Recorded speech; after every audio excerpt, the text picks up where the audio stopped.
Nagar Baul James ও পাকিস্তানের সুফি rock তারকা আলী আজমতকে নিয়ে লেজেন্ডস লাইভ ইন ঢাকার শীর্ষক কনসার্টের আয়োজন করেছিল এসএন কমিউনিকেশন।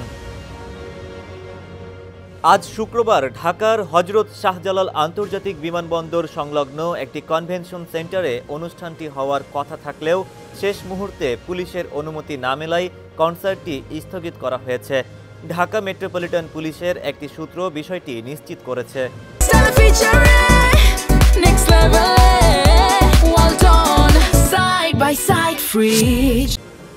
সূত্রটি জানায়, বিমানবন্দর এলাকা কেপিআই-ভুক্ত।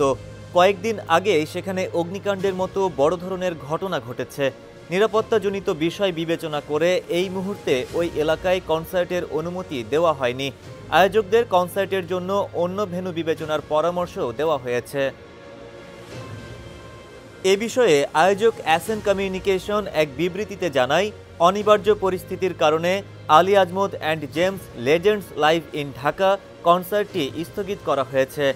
দ্রুততম সময়ের মধ্যে নতুন তারিখ ও ভেন্যু জানানো হবে। এদিকে কনসার্টে অংশ নিতে ৩ দিন আগে ঢাকায় এসেছেন আলী আজমত। এই আয়োজনকে প্রথমবারের মতো জেমসের সঙ্গে একই মঞ্চে পারফর্ম করার কথা ছিল তার। ঢাকায় এসে একটি বেসরকারি টেলিভিশনকে দেওয়া সাক্ষাৎকারে এ সুযোগ পেয়ে নিজের উচ্ছ্বাস প্রকাশ করেছিলেন পাকিস্তানের জনপ্রিয় এই সঙ্গীত শিল্পী। ডেস্ক রিপোর্ট, সমকাল।